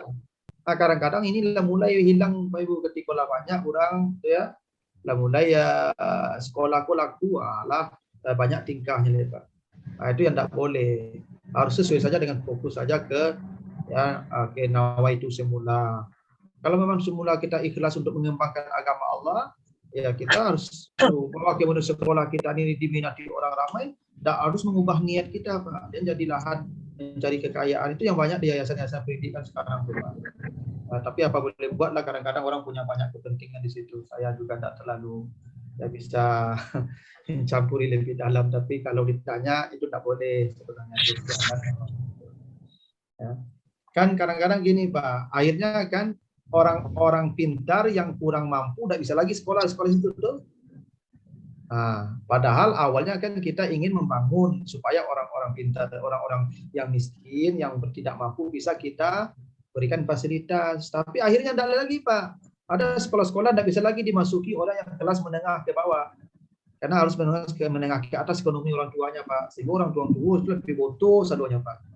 Karena jadi kadang-kadang sekolah lah jadi ajang perlombaan orang tua lain gitu. Allah Masya Allah Pak, alhamdulillah hal yang begitu. Itu nanti pertanggungjawabnya di akhirat. Nah, yang kedua amas sa'ilah falatana. Ini Pak, surat Ad-Duha ya. Surat Ad-Duha ini kan cerita Nabi sebetulnya itu Pak. Keadaan Nabi yang yatim, ya keadaan Nabi yang miskin. Ad-Duha ini cerita ayat ini Pak, Nabi itu ditinggalkan Jibril beberapa waktu dan turun-turun wahyu. Ada masa terputusnya wahyu namanya Pak. Nabi stres Nabi dikira orang-orang Arab lama olok-olok Nabi itu Muhammad ditinggalkan Tuhannya, maka turun ini Wadduha walaili iza saja mawadda'a karabuka wa maqala. Ini jawabannya ini Pak. Allah tidak pernah meninggalkanmu dan tidak pernah membencimu. Bukan dulu kamu dulu yatim kata Allah. Bukti Allah tidak pernah meninggalkanmu. Dulu kamu yatim, ya, lalu kau diberikan tempat tinggal kan? Ada Halimah, ada pamanmu, ada semacam-macam. Bukankah engkau dulu sesat? Lalu kasih petunjuk, saya satu masih belum tahu kebenaran, malah turunkan wahyu, ya kan? Bukankah kamu dulu miskin, Allah kaya kan dapat suami kaya Khadijah misalnya. Itu kan Allah, cara Allah mengayakan engkau. Allah tidak pernah meninggalkan engkau. Baru balik ke kita. Berlaku kita, kalau kamu dulu yatim, ada tempat tinggal. Nah sekarang kalau ada anak yatim, jangan engkau abaikan. Kalau ada ketemu orang yang meminta-minta, maka jangan engkau anggap sampah, jangan engkau hardi. Gini Pak Ibu, sa'il ini dari kata sa'ala. Sa'ala itu meminta, bukan hanya meminta. Arti meminta itu bukan hanya materi, Pak. Makanya bertanya juga sa'il. Sa'il itu bertanya, makanya pertanyaan bahasa Arabnya soal. Jadi bahasa Indonesia soal. Makanya ada pertanyaan itu masalah. Masalah itu bahasa Arab Ibu ya. Kata sa'ala ini tuh, sa'ala bertanya, masalah pertanyaan. Nah, apa masalah penelitiannya? Apa pertanyaan penelitiannya? Jadi masalah itu pertanyaan itu bahasa Arab Ibu ya. Ya masalah, soal, ya itu bahasa Arab. Ya, jadi kalau begitu, kalau ada orang meminta materi, jangan dianggap sampah. Ada kan tidak? Ada orang baca assalamualaikum, celengan kan, bawa celengan assalamualaikum. Ibu jawab salamnya tuh, waalaikumsalam. Tanya, Pak Abu minta sedekah. Onde ibu, Abu udah bisa membantu ibu ya. Mudah-mudahan di lain waktu. Minimal itu. Jadi kunci pintu, antuk salah. Tak tuh namanya tanda itu, tak boleh begitu ibu. Ya. Jawab salamnya dulu, walaupun ibu tidak akan memberi, tidak ada masalah juga kan. Kan hak kita memberi atau tidak itu tidak ada masalah. Yang penting jangan dianggap sampah dia. Sama juga yang bertanya, Sa'al itu bertanya. Ya kalau ada mahasiswa bertanya, jangan dianggap sampah pertanyaannya. Sering dosen-dosen ini Bapak Ibu, ya saya pernah juga menemui dosen yang begitu. Ada mahasiswa bertanya, Pak, bagaimana ini Pak? Apa kata jawabannya? Apa jawaban Bapak tuh? Enggak ada relevansinya pertanyaan Anda. Aduh, menganggap sampah, namun tidak boleh begitu. Ya bagi kita mungkin tidak penting pertanyaan dia, bagi dia penting jawaban kita. Kenapa saya susah menjawab? Jawab saja lah. Apa susahnya Pak Ibu? Mungkin bagi kita tidak penting pertanyaan dia, tapi dia menunggu jawaban kita itu penting sekali. Maka dia tanyakan. Jangan harus ada relevan tapi itu mana Pak Ibu? Dia relevan ya, awak tidak relevannya. Ya kan? Jadi buku ya Jawa taruh buku jinyo ta foto kehidupan tuh. Ada tuh Ibu ya kan, bahkan ada dosen Pak Masya Allah. Jadi dikasih tahu Bapak nih, ini bikin tugas begini. Nah, tahu. Tanya kawan bertanya Pak pakai referensi Pak pakai foto Pak, tanya sadonya apa punya untuk saja. Lapan ini anak-anak aku bertanya ke siapa tuh, samu Yahudi Mas. Itu tidak boleh begitu. Orang Yahudi kan banyak tanya Pak. Samu Yahudi banyak tanya. Yahudi saya tanya itu agak susahnya macam itu. Pakai foto Pak iyo ya. Pakai referensi Pak Latan tuh iyo namanya makalah dia pakai referensi ya. Dan apa yang menjawab itu tuh. Walaupun memang tidak perlu ditanya tuh Pak, ini semua orang Yahudi. Tapi kan disabui sama orang Yahudi yang Pak tersinggung ya. Jadi itu maksudnya upah amasaina palatanha. Kalau ada yang meminta, apakah yang dimintanya materi ataukah informasi, pengetahuan, maka jangan anggap sampah palatanhar. Tanhar itu sampah, jangan anggap sampah pertanyaan itu. Ya memang ada orang-orang tertentu tuh begitu Pak. Respect aku ke Pak Quraish Shihab tuh Pak Quraish Shihab itu kalau bertanya beliau Pak nyocadi matu Pak nyocadi mengkuat edo Pak. Tidak pernah anggap remeh enggak bertanya Pak. Walaupun pertanyaan awakku tidak berguna ini Pak. Tapi nyocadi mengkuat Pak kalau bertanya itu. Yang Pak nyotatap awak kita. Betul nya menghargai awak itu. Itu namanya palatan har tuh Pak. Itu penting tuh Pak. Ya. Karena anak-anakku kadang merasa dihargai Pak ketika mencadi dia bertanya tuh Pak. Tapi dia bertanya main HP aja Pak. Buangnya Pak. Ini ada mahasiswa Pak. Kok sama-sama dosen hari ada. Ini mahasiswa saja. Kan mari gitu Pak. Itu maksudnya Pak sama. Pak Ustaz, ini pertanyaan ini sudah lama sudah banyak juga sebenarnya pertanyaan ini. Seperti sholat khusyuk itu Pak Ustaz. Jadi sampai sekarang seperti apalah sholat khusyuk itu. Jadi kita tidak tahu mau bagaimana mengarahkan ke khusyuk. Jadi yang istilah khusyuk itu sekarang masih dulu waktu kecil-kecil khusyuk itu tidak agak tinggal apa-apanya Tuhan saja, padahal tidak juga seperti itu. Lalu khusyuk itu konsentrasi entah apa, masih bingung Ustaz. Jadi mohon penjelasan lagi Ustaz bagaimana kriterianya bisa kita menilai sholat kita sudah khusyuk apa belum, gitu Ustaz. Mungkin perlu lagi Ustaz. Karena masih bingung sampai sekarang Ustaz. Oke Ustaz, terima kasih. Assalamualaikum warahmatullahi wabarakatuh. Waalaikumsalam. Nanti Bapak Ibu buka saja di surat Al-Baqarah ayat 45 ya. Al-Baqarah 45. Ya ini. Al-546 Pak. Ini Al-Baqarah ini. Apa kata Allah wasta'inu bisabri wassalah wa innaha lakabiratun illa 'alal khashiin. Ya. Kata Allah, minta tolonglah kamu dengan sabar dan salat. Sesungguhnya salat itu berat kecuali bagi orang yang sudah khusyuk. Tanyanya, coba Pak ukur. Apa masih barik enggak salat atau ringan? Misalnya kalau ada imam kok tagak baca ayat Pak, baca ayat sampai jam Pak, apa batu di belakang enggak? Gitu. Kalau enggak batu aman Ustaz. Ada lah ringan namun udah Pak. Tapi kalau batu kok di belakang menuju rukuknya lain lagi gelisah Pak, itu balik baru. Jadi salat itu tidak berat kecuali bagi orang yang khusyuk. Nabi Muhammad tuh Pak kalau salat sampai bangkak kakinya Dr. Aisyah kan. Kok bangkak kakinya Pak? Karena Al-Baqarah dan Ali Imran satu rakaat. Tidak kabarik, memang tidak barik. Like kalau khusyuk kan tidak barik lah Pak. Tidak barik kalau tidak khusyuk.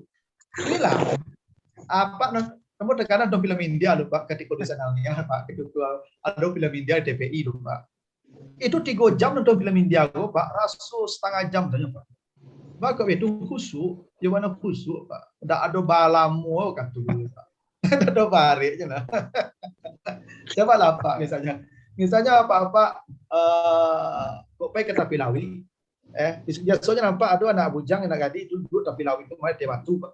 Di batu duduk Pak Tapilawi itu dari mulai jam 10 sampai jam 4 sore di batu duduk Pak. Tak rasa batu kari dia tak rasa hari angin dia tak. Aku tak rasa dia Pak. Dia khusyuk. Dia khusyuk Pak. Jadi lah khusyuk kau tak ada balik lah Pak. Tak ada rasa kari batu lah Pak. Sofa batu dia Pak.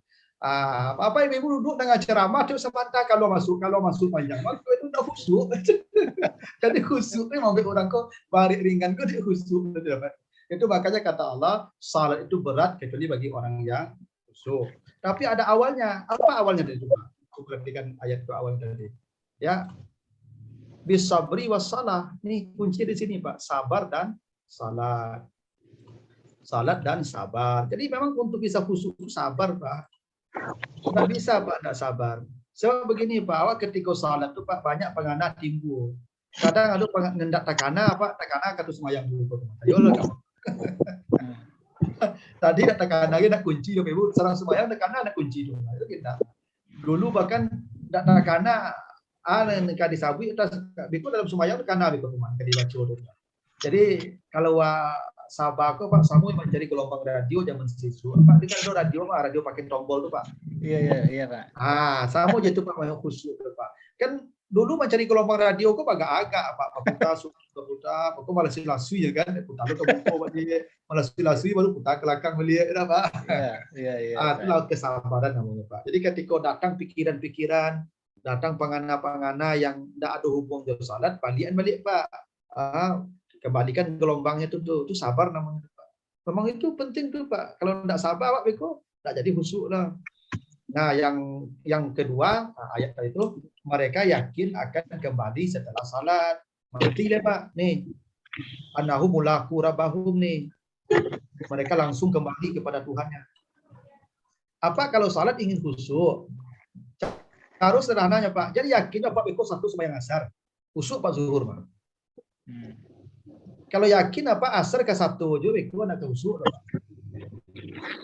Makanya awakku kena khusyuk. Kenapa Bapak Ibu? Karena yakin biku subuh satu besok, seminggu ke sembayangan cana, setahun ke satu. Yo itu kena khusyuk. Sama lah begini Pak. Misalnya Pak Prof ini dia kita tahu dia malaikat maut nih Pak. Pasal ibu atau istri apa seminggu mulai mati misalnya. Apa lah tahu jadwal ibu kau seminggu mulai mati. Yang apa lakukan kan?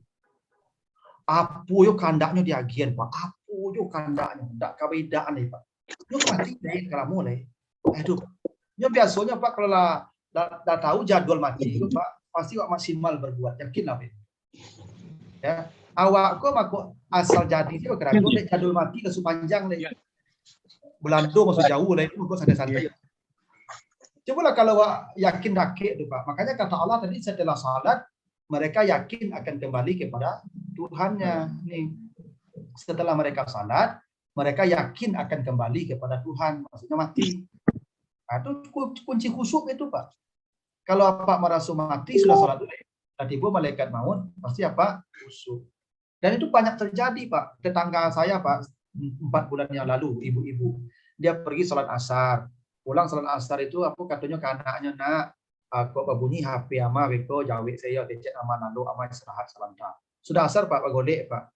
Maghrib dijagon dan anaknya tak dole Pak. Itu kan tak patah tahu loh Pak. Artinya kan asar tadi terakhir itu Pak maghrib satu yang itu buktinya maghrib. Tambah lagi ya. Nah, maka selama kita meyakini begitu, pasti ibadah kita khusyuk. Tapi selama kita meyakini angan-angan kita masih panjang juga, setahule ke satu dulu, puasa besok ke satu itu terawih rencana, ada tak khusyuk lah Pak. Nah, beko apa kalau zuhur, jangan satu Pak asar leh, pokoknya asar mati, menjelang asar mati. Itu berkhusyuk Ustaz ya. Baru khusyuk Pak. Ayo lah kamu Pak. Nah, nya asal diyakini mati kau dakik Pak, apa ibadah maksimal. Tapi asal diyakini mati masih jauh, ibadah pasti tidak maksimal. Ayolah Pak. Cobalah Pak, jangan kan dapat lagi tahu mati lagi. Apa malaikat maut saya juga cogok di pagar Pak, misalnya kan dapat malaikat maut tu. Aku yakin apa ambil sejadah langsung ambil kita sambil zikir sujud tu kalau kemarin dah. Kalau lagi tahu waktu mati dah nampak sama malaikat maut cogok baru pasti dapat apa tu malaikat ibadah langsung. Dah kakeknya Mas Ustaz. Nah gitulah Pak. Jadi intinya keyakinan gitu tuh ya Pak ya, kita memang mau itu ya Pak ya. Tapi itu bahagian dari internal Pak, ada pula eksternal. Kalau eksternalnya kan banyak kata Nabi, bila dihidangkan makanan, datang salat maghrib maka makan dulu, jangan salat dulu. Perintah Nabi Pak hadis Sahih Bukhari. Kalau makan lata hidang, tiba waktu salat makan dulu, jangan salat. Beko sarang salat takana makan itu Pak, tapi indah apalagi orang boleh makan. Awak pakai semayang, anda kanan leka tinggal, tak lepas. Awak kalau makan pujian tu jarang dapat lagi Pak. Saya kalau kamu leka ada tinggal leka. Tak ada undang-undangnya kalau pujian makan tu kalapi dapat tak ada Pak. Dan pujian tu dapat kincu-kincu saja kalau tu sabu-sabu ada lah. Tu makanya makanlah dulu. Kau cuk tapi beralik ke Pak. Beralik di gedung kan duduk Pak. Itu sambutan dulu Pak. Azan orang baru makan Pak. Makanlah dulu Pak. Jangan semayang lah Pak. Namanya beralik tadi beko Pak. Payah menunggu di jam sawali tadi di sawali itu. Itu dia kata semayang apa semayang tinggal beko dadak saja. Kan ada setelah semayang terfikir beko tu lah nampak buku sama tadi itu. Maka supaya khusyuk makan dulu. Bela terlambat semayang tak apa-apa terlambat. Asal khusyuk. Oh enggak berjamaah biarlah enggak berjamaah asal khusyuk. Khusyuknya lebih penting Ustaz ya. Khusyuknya penting, makanya makan dulu ucap Nabi. Masa Ustaz pernah lo membaca apa Pak? Kalau mengantuk mana laluan dulu ya Ustaz. Iya betul, itu mabuk namanya itu. Kata Allah di surah An-Nisa ayat 3, jangan kamu salat kalau mabuk. Mabuk itu bukan hanya minuman keras. Mabuk itu kondisi akal yang tidak stabil. Itu mabuk namanya itu, termasuk mengantuk. Bu orang mengantuk, kau coba ajak mota Pak, kalau ada rasio itu mah. Itu mabuk mah. Itulah Pak, saya Pak orang ngantuk-ngantuk tu lah barik masuknya. Pak tu Pak ajak saya mota. Kalau ada rasio je begitu. Tak sadar yang ngecek dia tu. Kerana mabuk tu Pak. Maka kalau mengantuk lah, dok lu. Kau terlambat beko, sedap tak terlambat lah. Yo tak kalok Pak, kau tak kalok Pak. Ya Pak, kalau tak kalok tu terlambat semua dah Pak. Jam 8 subuh dah Pak. Yo tak kalok ha. Daripada Pak pasal lalu tapi apa sembahyang tapi pun salah-salah sabui bacanya itu. Ya mabuk nama itu. Tu nak khusyuk pasti dah khusyuk Pak kalau mengantuk lah. Tapi tidak ada tu rasa mengantuk kan dah khusyuk salat. Dah waktu lah masuk Ustaz. Ustaz sebenarnya waktu lah masuk.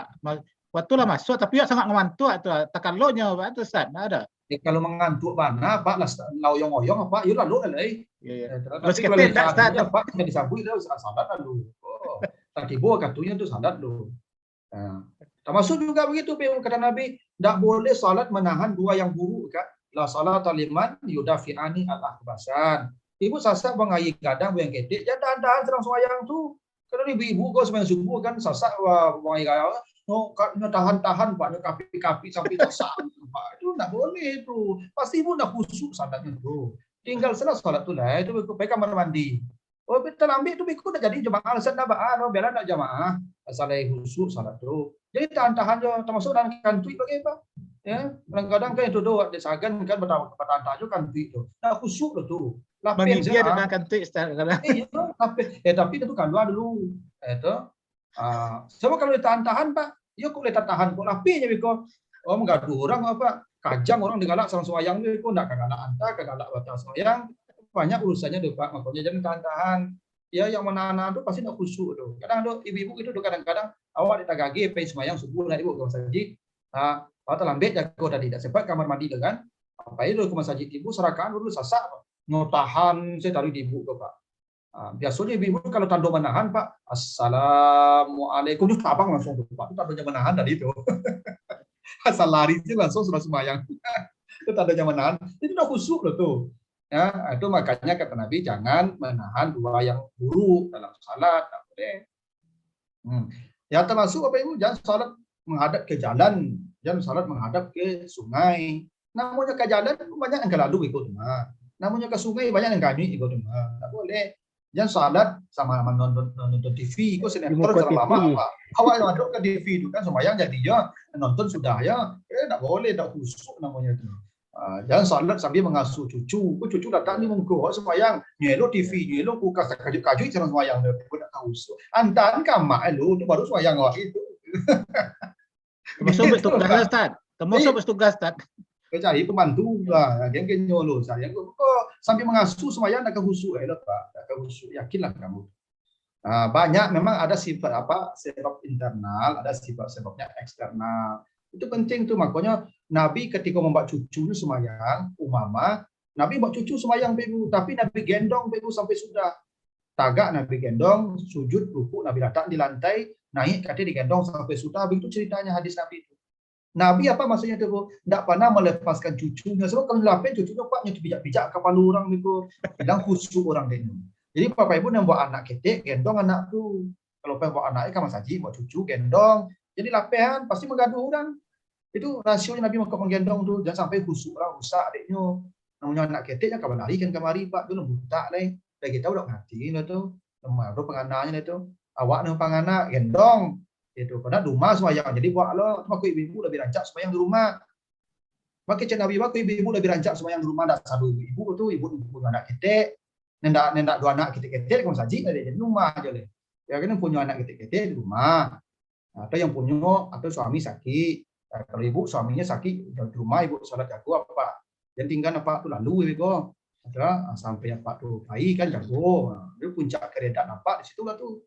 Atau ibu rancak warna, ibu warnanya warna rancak pakai asal masuk ke masjid panjang-panjang jadi apa-apa berhenti sih ibu ke masjid yang enggak kurang ibu kena rumah. Ya, tapi kalau ada dalam mulai keripui lah gila tangga, ibu masuk masjid orang lain. Kalau masjid lah yang rumah aja lah. Tidak satu ibu rancak rumah tuh ibunya. Ya kan, ada sahabat betul gitu Pak. Tapi salah yang paling khusyuk itu di masjid berjamaah. Ayolah Pak Ibu kamu. Ya. Kan tadi sembahyang khusyuk sabar kenapa? Ya. Sabar kan? Coba kalau bertanya Bapak Ibu. Bapak Ibu sembahyang surang di rumah, sembahyang berjamaah di masjid, mana yang capek sudah? Di rumah Pak. Di rumah lah, awak sopirnya mah. Awak bisa makin Allah sih mana yang capek sudah. Kalau di masjid kan ya harus sabar, Pak nunggu imam itu. Minimal di masjid itu lebih khusyuk. Yeah. Maka memang ada pendapat ulama begini Pak. Kalau ada orang di rumah dia khusyuk salat, di masjid dia tidak pernah khusyuk berjamaah, lebih baik salat di rumah. Itu memang begitu pendapatnya Pak. Kalau ada orang di rumah salat khusyuk sendiri, di jamaah di masjid tidak bisa khusyuk, lebih baik dari rumah sendiri. Karena khusyuk lebih tinggi daripada jamaah. Karena khusyuk itu surga firdaus. Tapi tidak mungkin salat di rumah aku lebih khusyuk pada di masjid. Yang di rumah aku pasti lebih capek pada di masjid. Karena salat khusyuk jadi sabar. Nabi memang begitu Pak. Kalau Nabi betul. Nabi kalau sholat berjamaah capek, sholat sendiri Al-Baqarah dan Ali Imran sarakaat. Itu beda Nabi Jawa, awak berjamaah lambe, surang cepat tui saya cancangnya. Kalau Nabi enggak, Nabi tak baliknya Pak. Dia berjamaah capek, lambe surang. Kalau awak enggak berjamaah lambe, capek surang. Maka ke masjid lah kalau mudah-mudahan awak. Ya tapi kok ditagan dia apa ibu ke masjid, untuk saya ibu ke masjid. Tuh. Ya memang tahu ibu kan ngecek apa Pak, dengan masjid yuk. Dan saya ke masjid lah ajaknya. Ada usah ibu pada itu ke siapa? Di rumah saya ibu semuanya. Jadi ibu jawab lah. Situ ke masjid urusan situ enggak ada katakan ada tidak bisa lah ibu. Pokoknya ibu ditagan dapat kawan saji. Nanti ibu kawan saji itu. Lebih rancak ibu di rumah baru kawan saji kadang pandu. Kau ditagan ya Pak. Tapi nak lo beli bio lo Pak, dia kapai kawan saji, kau tagahan yo anak lo beli oleh tu lo. Sama ibu sedekah Pak. Ibu kalau sedekah diizin kan Pak. Kau ditagahan ya Pak sedekah. Oh kadang palu ibu, 3 palu ibu. Ada 1 palu sedekah 100%. 2 ya palu patu kapak lebih kadang baru sedekah ali wajib. 3 piti musuh saku boleh. Pak, 2 palu lah. Tapi kalau ditagahan, nah gitu. Itu boleh Pak, tak ada masalah. Kau beribadah kau jadi ilmu, tak bangga ya. Gitu Pak. Ya, makasih Ustaz. Kita tutup pengajian kita ini dengan bersama-sama membaca doa penutup majelis. Subhanakallahumma wa bihamdika asyhadu an la ilaha illa anta astaghfiruka wa atubu ilaik. Wassalamualaikum warahmatullahi wabarakatuh.